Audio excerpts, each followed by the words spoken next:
Hi, I'm Pastor Seth Williamson. I want to welcome you to the Ascension McKinney podcast. On our podcast, we study God's Word and figure out how we can apply it to our lives here as Christians living on mission in McKinney, Texas. Our church, Church of the Ascension, is a new church startup here in McKinney, and we want to invite you to live on mission with us. Our mission is to bring all people to the fullness of life through the relationship with Jesus Christ. So make sure to like this video, comment, follow, subscribe to all of our content so that you continue to explore with us and learn more about what we're all about. We've been going through the book of Mark together, and we're continuing this story today. We talk about sickness and disability and illness in our lives and how that intersects with our lives as disciples. So hopefully this is informative for you and encouraging to you. Stay tuned for more.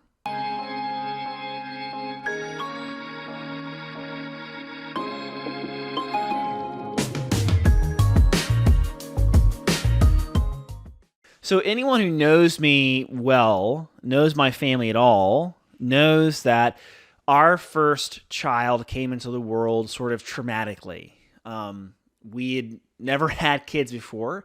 We had never gone through pregnancy together. My wife Shannon and I decided it was time for us to have our first kid. And things were going great. In fact, every time we would go to the doctor, they would say, your little girl is perfect. Everything is perfect. Everything is fine. And we were excited because there's always a fear as a parent that you're going to have to raise a child with some kind of problem. And that sounds kind of shallow. It's not something that people say out loud, but it's a fear every parent has. You just want your kid to be okay, especially because a lot of us go, do I even have what it takes to take care of a child with a disability? Well, things continue to be perfect until my wife got COVID. And she was really sick for about a week, but she got over it and we thought everything was fine. Well, about a month later, she began to gain a lot of weight very rapidly, and her ankles hurt really bad, and she was constantly bloated all the time. And we, again, had never gone through pregnancy together as a family. And so we were wondering, is this normal? Is this just what it's like to be in your second trimester? But other women never seemed to have as many problems as my wife did. And so she continued to ask her doctor over and over, what's wrong with me? Why is this happening? Until eventually they took her blood pressure and did a urine test and discovered that she had a condition called preeclampsia, which is a problem with the placenta that leads to high blood pressure and can eventually cause a stroke or a seizure. And so my wife was rushed to the hospital. Her blood pressure was dangerously high. A few days later, we had to do an emergency C-section and deliver Emma at just 25 weeks gestation. It was terrifying. She was only 1 pound to 6 ounces. And my wife, meantime, was fighting for her life, trying to get her blood pressure under control. She had a pulmonary embolism in her lung. And now my little girl, my first child, was now in an incubator in the hospital. And kids at that age, the chances of them surviving are incredibly slim. In fact, years ago, if my wife had had this condition, she would have just died. We would have just lost the child. We would have lost both of them. 10 days in the hospital, my wife comes home. 115 days in the NICU, my daughter Emma comes home. And we began to do the hard work of raising a child who was born early. We had to protect her from sickness and disease. We had to make sure that she was not exposed to any kind of person who was sick. We had to basically hide in our homes away from everybody to keep our child well. We had to go to all these specialists and doctors, and eventually we were checking doctors off the list. Things were good. We were getting through this until one day we heard the news that we were incredibly afraid to hear. Our daughter wasn't crawling. She wasn't walking yet. There's something wrong with her legs. And it was discovered by our neurologist that our daughter has cerebral palsy and is going to have trouble walking for the rest of her life. And it was heartbreaking for us. Our little girl, that one moment was perfect inside the womb, was unfairly wrenched from the place that God had for her, designed for her, and now, through no fault of her own, was going to have struggle to get around for the rest of her life. And as parents, we're still dealing with what all this means. She's only 2 years old. But the fact of the matter is this. As a pastor, the theology of suffering and disability at one point was just a theory. But now it's something that my wife and I experience in our everyday lives. Something that I was afraid that was going to happen to me has now happened to me. And I have to learn how to follow Jesus in the midst of illness and disability. I'm sure that if you are out there and you are dealing with illness, disability, or death in your life, you want peace. You want peace in the midst of all this suffering. That's what all of us want when we face this stuff. So now we ask the question, how can you have peace in the midst of illness, disability, and death as you follow Jesus? We're going to be in Mark chapter 5, verse 21 through chapter 6, verse 6. 5:21 through 6:6. We're going to be Mark's going to be comparing different groups of people today. We're going to see two individuals who have faith and two groups that lack faith. Okay, so first we'll compare the woman who had bleeding with the disciples, and then we're going to compare Jairus, who had a sick daughter, to the bystanders. And then we'll talk about how to be fearless in the face of disability, illness, and sickness. Let's start with the woman and the disciples. The woman had faith in the midst of her disease, while the disciples couldn't be bothered. The woman had faith in the midst of her disease, while the disciples couldn't be bothered. So in verses 21 through 23, we're introduced to a high official in the local synagogue. His name was Jairus, and he needed help. His daughter was sick. And so Jesus hears about this, and he begins to follow Jairus to go heal his sick daughter. Now, something happens in the next verses. Mark does this thing where he wedges one story in the middle of another story. Okay, so we have the outside story of Jesus going on to go heal Jairus' daughter, but in the midst of that story, something else happens. So Jesus is on the way to go heal this man's daughter, and listen to what happens in verses 24 through 26. And Jesus went with him, and a great crowd followed him and thronged about him.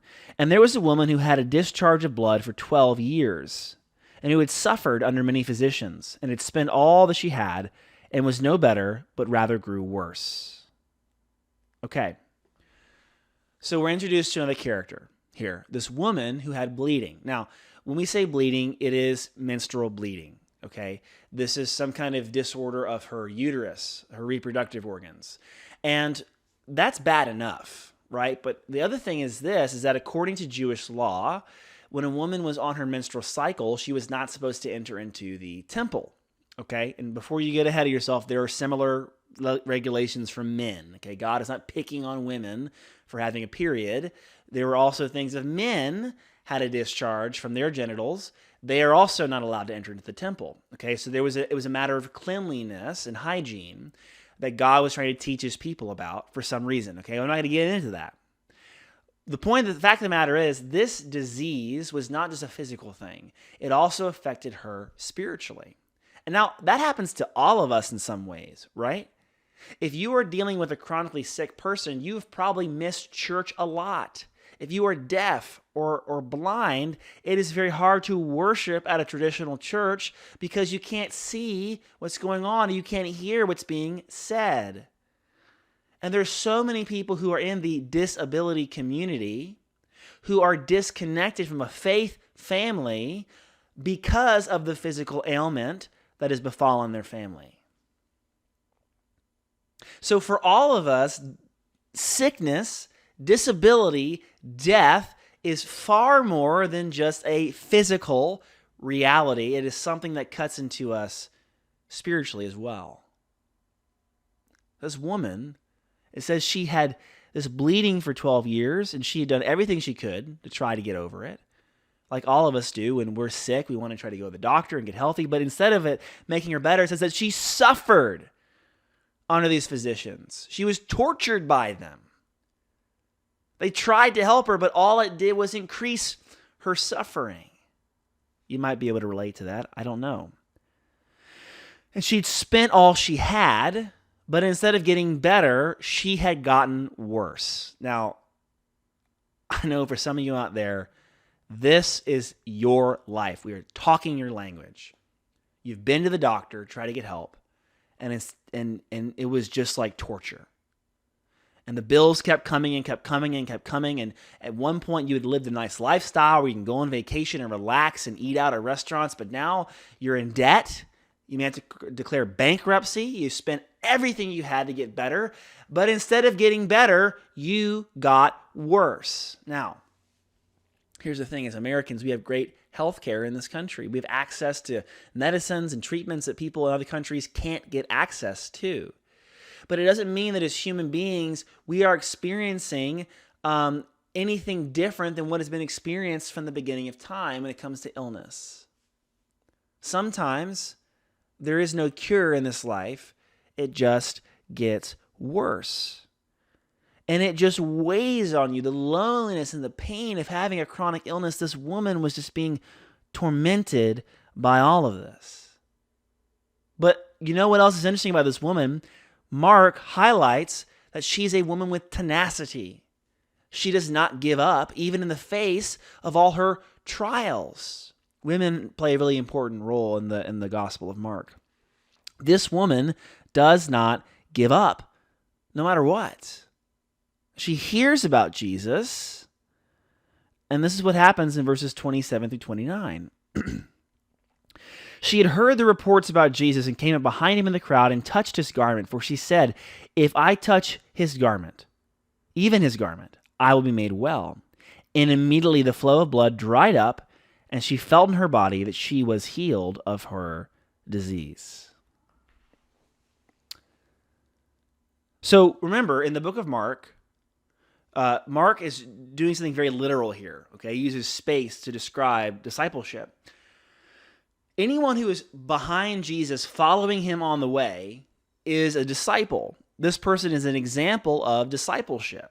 So here's this woman. She's literally following him in the crowd. She is an exemplary disciple. She is someone who, despite all the pain and suffering in her life, knows if I follow Jesus, the day I finally touch him, I will be made well. She is a disciple. She exhibits extreme faith in the midst of her suffering. And I want to tie something together for you that you may not recognize. There are two people in the Gospel of Mark who bleed. This woman and Jesus. They're the only two characters in the entire book who bleed. She is shedding her blood, and Jesus shed his blood. And so that's something the two have in common. Remember, Jesus is not unfamiliar with suffering. He knows exactly what it is to bleed out and die, to suffer, to be abandoned. He knows what it's like to have his body crushed and destroyed. So this woman follows after Jesus in faith as a disciple. But not only that, she knows she is linked to Jesus through that suffering. If you are suffering from an illness, a disease, a disability, you are linked to Jesus in a unique way that other people who don't have that cannot understand. You speak to Jesus in words that I can only imagine. So she's healed. She's healed by this. This is an amazing thing. 12 years suffering, bankruptcy, all of it. She can finally go to the temple and worship God. Her life is whole. This should be a celebration. But look at how the disciples respond to the power of Jesus. Verses 30 through 34. And Jesus, perceiving in himself that power had gone out from him, immediately turned about in the crowd and said, "Who touched my garments?" And his disciples said to him, You see the crowd pressing around you, and yet you say, 'Who touched me?' And he looked around to see who had done it. But the woman, knowing what had happened to her, came in fear and trembling and fell down before him and told him the whole truth. And he said to her, 'Daughter, your faith has made you well. Go in peace and be healed of your disease.'" So it's interesting. The crowd is pressing in on Jesus, right? Remember, the crowd isn't a good thing in Jesus. They are fake fans. They're fake followers. They're fake disciples. They're pressing on Jesus, come here. I want to be healed. Come on, Jesus. Come on. Just look at me. Pay attention to me. I want something from you. I need something from you. But they did not receive healing from Jesus because they are fake followers. They don't want Jesus. They just want what Jesus can give them. We have to recognize that the difference is important because wanting Jesus means wanting his kingdom, and it may only be in his kingdom in the end when you finally find full healing. My daughter Emma, for her whole life, will struggle to walk. But in the resurrection, her and I are going to dance together, we're going to run together, we're going to play together as it was always meant to be. Because I want Jesus and his kingdom more than I simply want a quick transaction to make my life easier. The crowd, they lack the faith of that woman. And the disciples just thought that Jesus was being dramatic. They thought that he was just, exaggerating. They doubted his power. See, this crowd and the disciples, unlike this woman, they forgot the amazing things that God can do. And I'm not saying that the reason you haven't been healed is because you lack faith or that God is punishing you. That's not what I'm saying. What I'm saying is this, is that woman crawled on her hands and knees until she finally touched the cloak of Jesus, and you might not touch the cloak of Jesus until you are in paradise. But you will touch him. You will touch him one day, and you will be healed in the resurrection. You'll be healed in ways that you couldn't even imagine. When Jesus rose from the dead, they couldn't even recognize him. He was even better than when he'd walked the earth with them before. It's incredible. There's a difference between the woman and the disciples. The woman understood the power of God and followed after him and joined Jesus in her suffering. The disciples, nothing's wrong with them, but they just thought that Jesus was being dramatic. I'm not saying that you'll be healed just because you believe, but I'm saying that one day you will be healed if you follow after Jesus. That's the woman and the disciples. Let's compare another group together. Jairus, remember, we're following after Jairus, and the bystanders who mocked Jesus. Jairus did not lose faith even when the bystanders mocked Jesus. Jairus did not lose faith even when the bystanders mocked Jesus.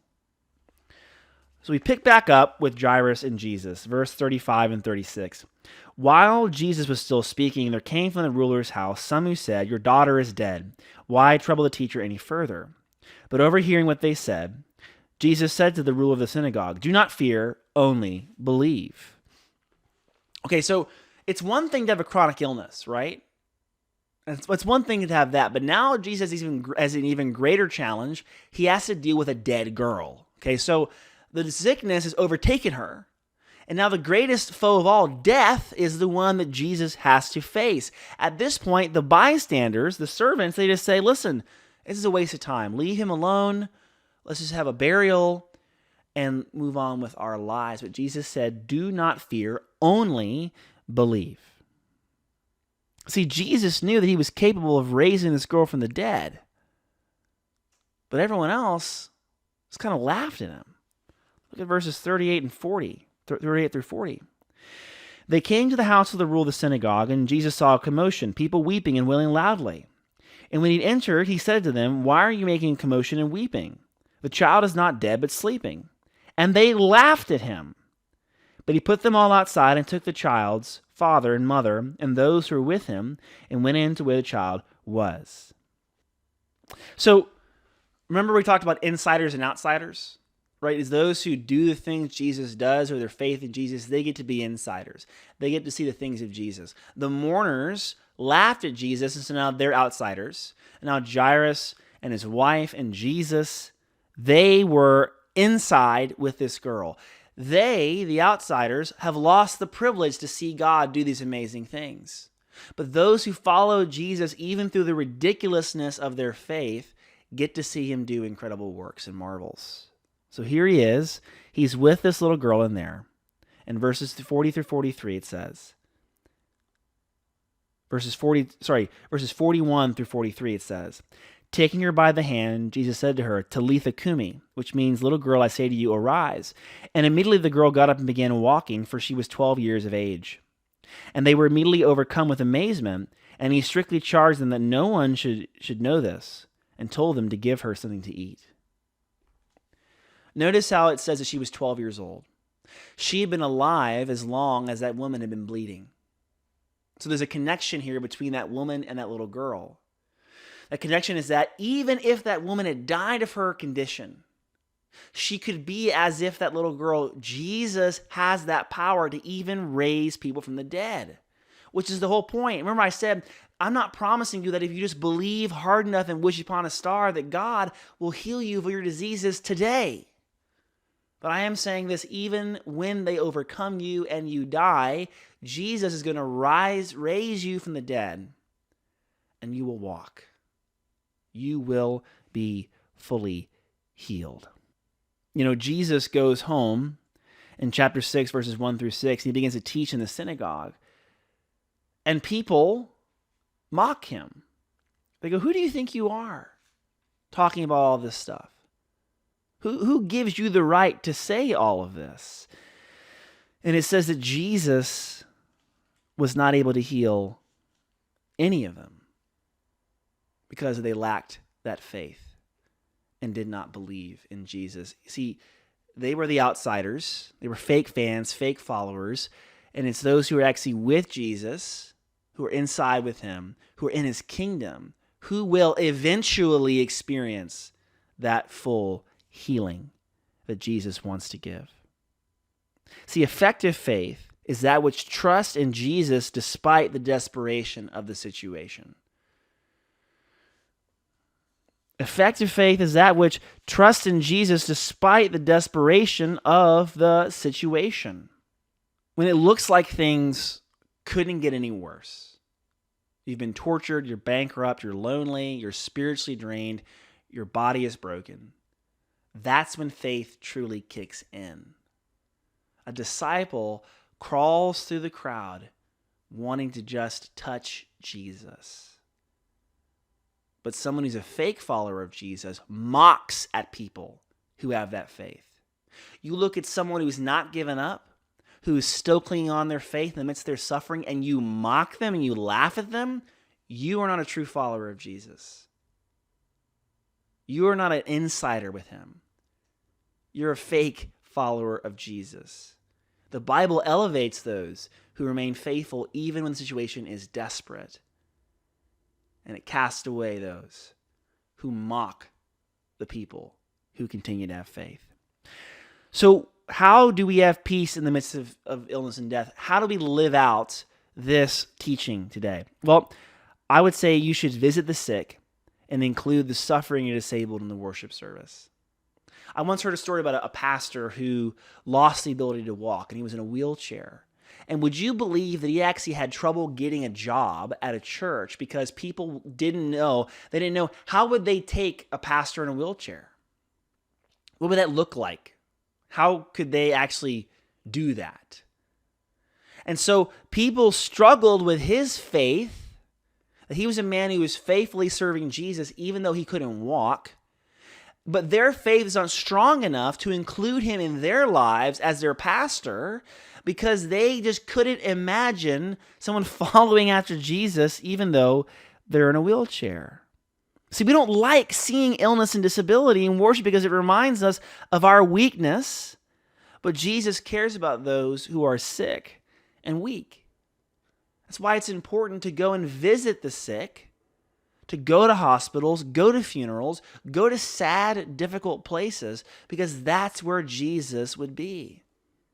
I think it's crazy how we don't have funerals anymore. We have celebrations of life. Don't wear black. Don't be sad. Don't feel anything. Don't let anything in this world bother you. Because if it bothered you, you might go to God and look for a solution. We've got to let illness and disability and death into our lives, because it is part of what it means to be human, and it is part of what Jesus plans to heal. We should have sign language interpreters in our worship services. We should have Braille Bibles. We should have wheelchair ramps. We should include people who are suffering in our worship. This past Lent, I was doing a lot of prayer and searching my heart regarding my daughter's disability. And I remember I was driving, I was listening to this song by this band called Cain. It's called Honest Offering. And it's about, even if you're not able to bring God what you'd wish you could bring him what you can bring him. And I was listening to that song on repeat as I was driving around, and I just had this vision in my mind of my daughter, a little older, and maybe walking around with some crutches. And I imagined looking out at our congregation as our church worships singing this song. And I saw her raise her little arm in the air, holding a crutch, offering up to God an honest offering. Just because you're sick, just because you're tired, just because you're broken, doesn't mean you can't worship God. And to all the other Christians out there, don't be like the fake fans who mock and scoff and call you crazy because you still have faith in Jesus despite your illness. Instead, do what Jesus did. Join in their suffering. Sit beside them. Help them. Include them in your life. And recognize that God sees them as a full person and will one day make all things right. Jesus' power and care over sickness and death should give us boldness even in our weakness. So I encourage you to visit those who are sick and allow yourself to be weak as you approach God, because in your weakness, his strength is made perfect.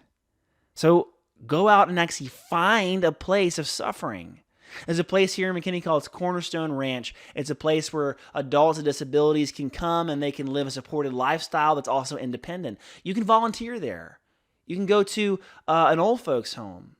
You can go to a hospital and volunteer there. There are places, Christian, you can go. But go to where the places Jesus did, to the house of the sick. Thank you for tuning in. Remember to subscribe to our channel, like this video, share it, and comment. And thank you as always for listening. I'm Pastor Seth. God bless.